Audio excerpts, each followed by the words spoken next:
మామ నేను ఇప్పుడు మీకు ఒక జోదగాడి గురించి చెప్తాను. ఆడి గురించి తెలుసుకున్న తర్వాత మీ మొదలు చెడిపోతాయి, ఇది మాత్రం గ్యారంటీ. వీడియోని లైక్ చేసి పెట్టుకోండి. చెప్తాను. వాడి గురించి చెప్పే ముందు మీకు చిన్నగా చెప్తాను. ఒక ఒక కుర్రాడు ఉండేవాడు. వాడు లారీ డ్రైవింగ్ చేసేవాడు. లారీ తోలేవాడు. వాడు అనుకోకుండా, మరి అనుకోకుండా చేసాడు, అనుకోకుండా చేసాడు తెలియదు, కానీ ఒక యూట్యూబ్ ఛానల్ మాత్రం స్టార్ట్ చేశాడు. ఛానల్ స్టార్ట్ చేసి వీడియోస్ పెట్టడం మొదలుపెట్టాడు.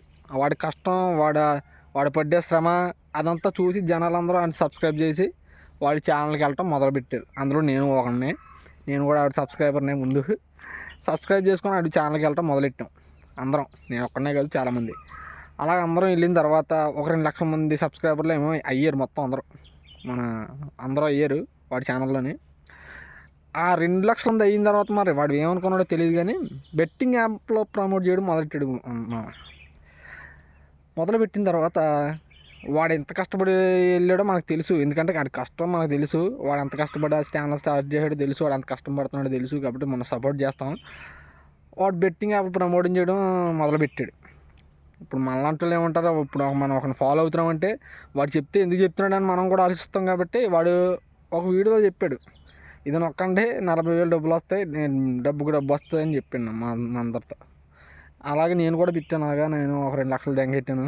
అది వేరే విషయం. నేను 2 లక్షలు దెంగిని నయ్యి అంత బాధ కాదంటే, కష్టపడిన డబ్బు కాబట్టి మనది బాధ ఉంటుంది. ఆడికంటే ఊరికి వచ్చి సొమ్ము కాబట్టి బాధ ఉండదు.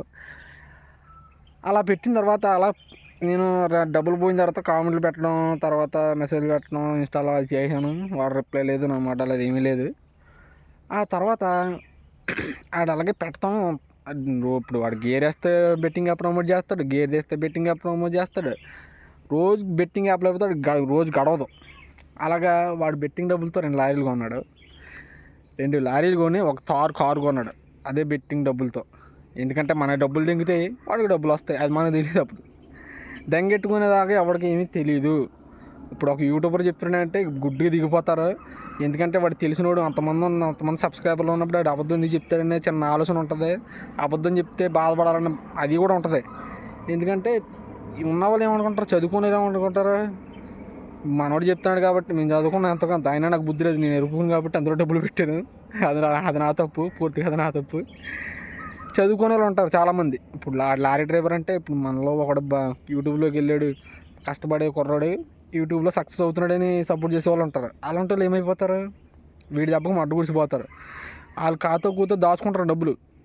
కష్టపడి దాచుకున్న డబ్బులు దేనికో దానికి పెళ్ళికనో, తర్వాత చదువుకోనో, తర్వాత ఇంటికనో దాచుకుంటారు. వీడి మాటలు నమ్మి ఆ డబ్బులను అందులో పెట్టి అయిపోయిన తర్వాత వాళ్ళ పరిస్థితి ఏంటి? వాడు రిటర్న్ ఇస్తాడా? వాడు ఆ బెట్టింగ్ యాప్ ప్రమోట్ చేసి ఎంతమంది నాశనం చేశాడు ఎవడో తెలుసు. నా 2 లక్షలు అన్నీ తెలిసి నా 2 లక్షలు దింగినాయి. అంత బాధ లేదు. ఎందుకంటే మనకు తెలిసి చేసుకున్నాను. అది చెప్తాడంటే గుడ్డిగా నమ్మి ఆడిని పెట్టడం అది నా తప్పు, అది వేరే విషయం. కాకపోతే తెలియని వాళ్ళ సంగతి ఏంటి?